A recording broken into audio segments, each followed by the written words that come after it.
What kind of a function is it? What does it look like? And what are the characteristics? Like, what's the domain and range? What's the x-intercept or intercepts? What's the y-intercept? And is it a good graph or a bad graph? What's its behavior? So there's a couple ways you can think about it. I could expand all that and pretend I'm in pre-calculus, do some algebra stuff, and I'm going to do that in a sec just to show you. But you shouldn't need to.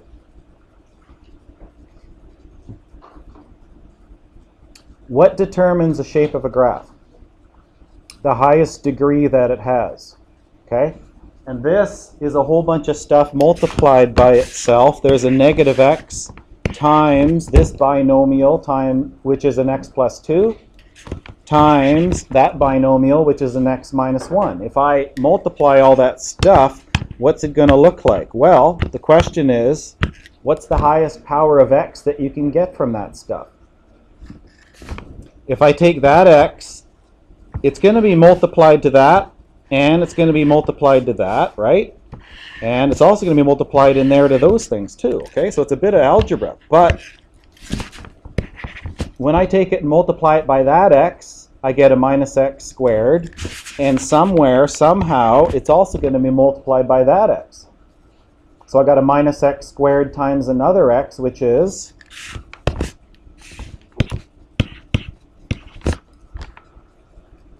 okay, if you do it properly, you're going to get a minus x cubed there. That's going to be the highest power of x. Everything else is either going to be an x squared or an x, and maybe a constant somewhere too. Okay? So, now that you know that, what is the shape of this guy? What's its end behavior? What does a negative cubic do? Goes up in that quadrant. Goes down in that quadrant. Okay. X-intercept or intercepts, I'm not too sure yet, but I'll show you in a sec. Is there some way to find out the y-intercept here? Yesterday, I told you, and hopefully you reinforced that when doing the questions in the book, the y-intercept is also known as the constant. When I multiply all this stuff out, what is my constant going to be? Do you see it?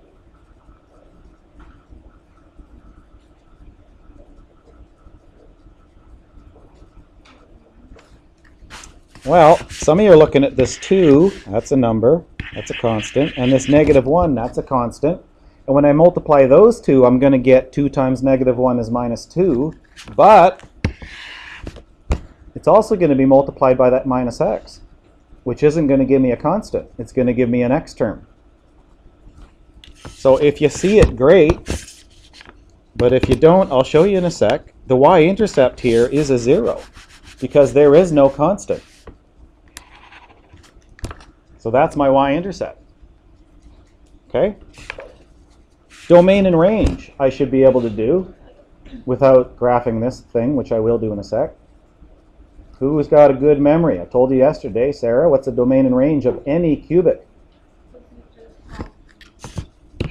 Yes? For x, it goes that way forever and ever and ever, and that way forever and ever and ever, so the domain's all real, and it obviously goes up forever and ever and ever, and down forever, and this I'm going to fill in a sec here. Okay? So I got that, I just really don't know about this x-intercept. So, algebraically, if you can do this, wonderful. First I want to do that, okay? Minus x times x plus 2, which is, this is called distributive law. You started doing that in grade 9. That's times everything in the brackets. Okay? So I'm going to make that monomial and that binomial just one binomial. I'm going to multiply that out. And then I've got this thing times x minus 1. Grade 10, you started foiling. Okay, so first There's my minus x cubed. Last, negative times a negative is a positive x squared. Inside is minus 2x squared. And last is going to be positive 2x. I can collect these x squareds. So I've got 1x squared minus 2x squared is minus 1x squared and 2x. And that is my function. Okay? That's how we saw it yesterday. So, algebra stuff's kind of tricky for foundations, kids, right? Because if you're really good at the algebra stuff, well, you'd probably be taking pre-calc. Do I have to do all that? And by the way, what's the constant here? It's 0. In other words, there kind of isn't one. That's why I know my y-intercept there was 0. Do I have to do all that?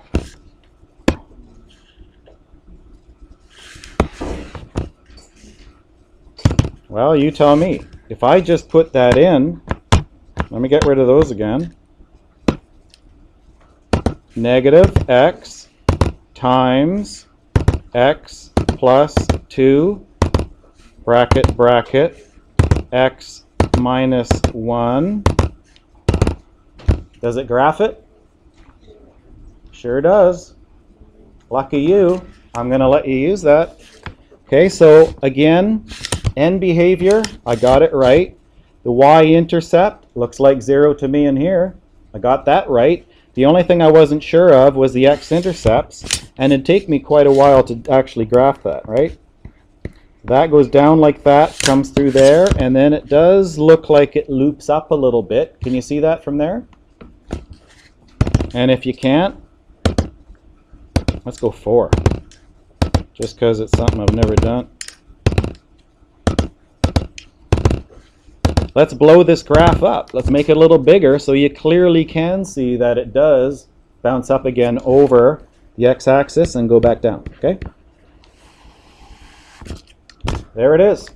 What do I got for x-intercepts? Well, there's one wherever that is. There's one there for sure. And there's one wherever that is, okay? So approximately, because algebraically, we're not going to figure it out exactly. What does that x-intercept look like to you? Well, this, remember, went to negative 4. That's how my window was. That looks like it's pretty darn close to negative 2, right? So, x-intercepts, it's approximately negative 2. I know I got one at 0. And where's this guy over here? Does it look like about 1? Okay, good enough. All right, just put her in and graph her. Okay, you don't have to do all that, but if I plot that, well, it's going to make exactly the same picture, unless I made a mistake there.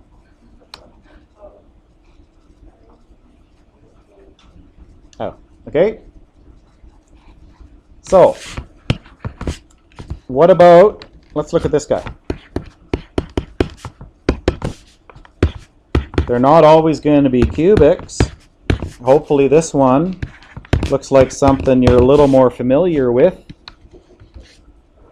What shape does that thing make? Well, you ask yourself the question, is it x to the power of 1, x to the power of 2, or x to the power of 3? And then what's the leading coefficient sign? Is it positive or negative? Because that also dictates the shape, therefore, the end behavior of the graph. What shape does that thing make? Nope, because when I FOIL that and I multiply that out, am I going to get an x squared there? You betcha. Is it going to be a positive or a negative x squared? It's going to be a negative x squared. If I multiply that thing out, I'm going to get a minus x squared there. That's all I need to know. That is a negative parabola. Okay? I don't know exactly, that's terrible. I don't know exactly where that thing is. Could you please, Jamie, door? Someone grab the door, please? Thanks. Okay, but I do know it opens down. I know it makes a parabola shape. I do know the end behavior is quadrants 3 and 4. Y-intercept? Is there going to be a constant when I FOIL this thing out? Let's find out. Let's FOIL it. First is 3 times x, 3x. Outside, minus x times x is minus x squared. Inside, what's negative 2 times 3? Is that a constant? And last is negative 2 times negative x, which is positive 2x. Otherwise known as, I probably want to write it that way. I got 3x and 2x, 5x minus 6. There's my constant. Okay, that's the only thing I'm going to get where I multiply that number by that number. There's no x there. And that is equal to my what? What's the significance of a constant? That's my y-intercept, negative 6. Okay? I'm just not quite sure where this guy is, but I could plot it point by point, but do you guys have one of these? Bracket x minus 2, bracket, bracket, 3 minus x. I probably got to change my window because I can't quite see it. Let's go back to our standard, negative 10 to 10.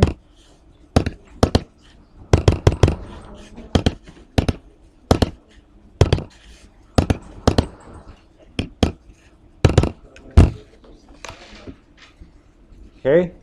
Are the quadrants 3 and 4? Yep. Is the y-intercept look like about negative 6? Yep. And the shape looks like it, does it look like it comes over the x-axis or not? There's tons of things this calculator would do, and I know you guys probably haven't seen them before. Are you waiting to sharpen? Go ahead. There's a zoom button. See this zoom button?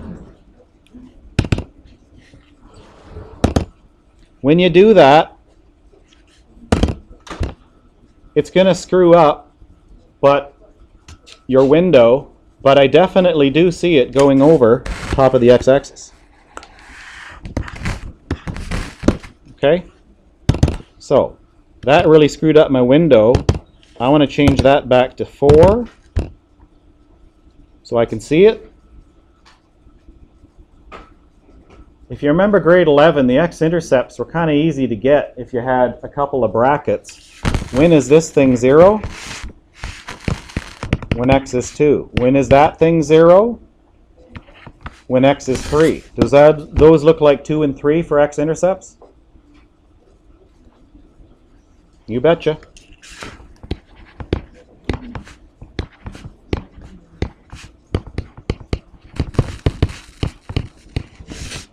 Okay, y-intercept, intercept. Okay, end behavior. The only thing I haven't done is domain and range. What's the domain of this thing? What's the domain of every parabola I'm ever going to give you? All real. What's the range of this thing? Well, that's a little harder algebraically, but again, we're not going to worry about it. It does have a maximum because it opens down.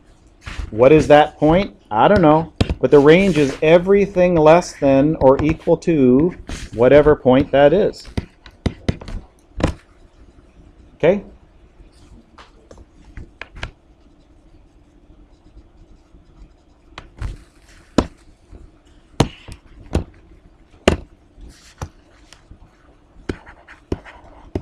Last thing.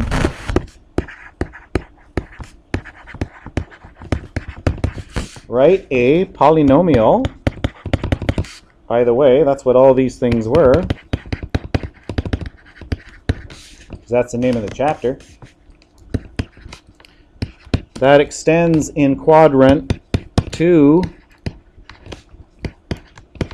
and 4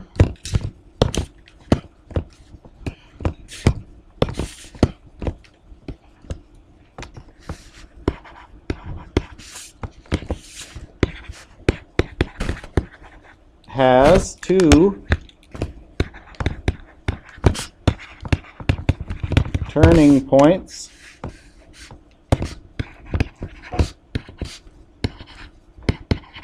and a y-intercept of -3.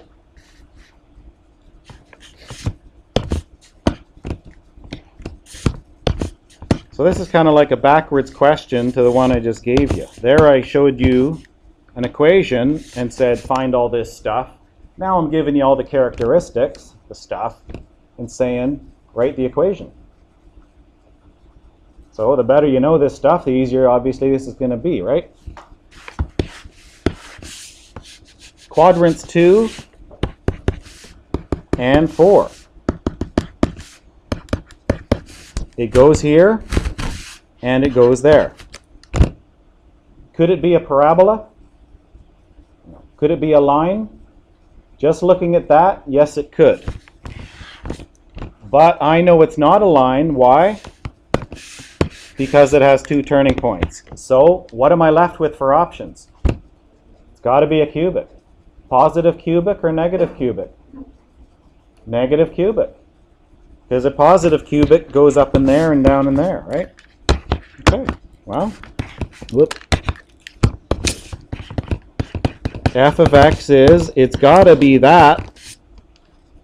That takes care of the quadrants. How do I take care of the y-intercept? Yeah, it's got to have a constant. Got that taken care of. That will give me -1, -2, -3 for a y-intercept. But if I just put in, so let's put in what we got here. Change your window back to -10 to 10, our good old standard window.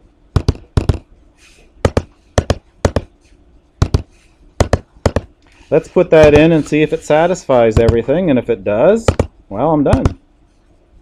-x to the power of 3 minus 3. All right, I've got my quadrants.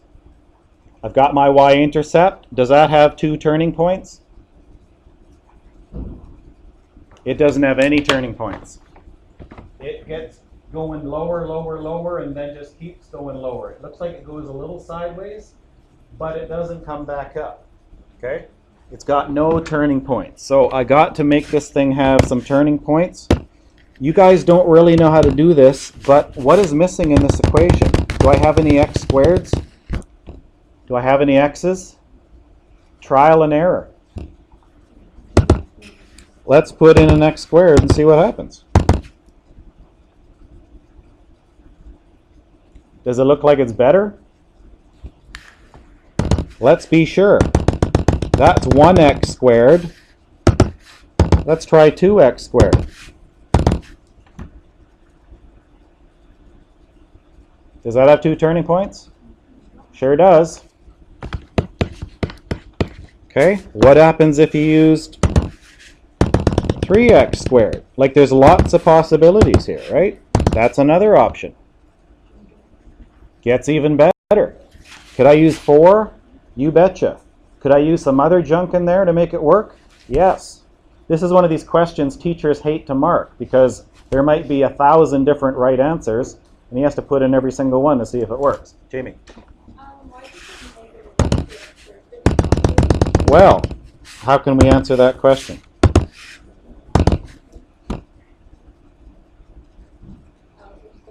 That works too. Actually, that one didn't work so well, did it? I wanted to have a 2 there. So that's one option. That's another option. That's another option. That's another option. Okay? All of those are correct. It's got it.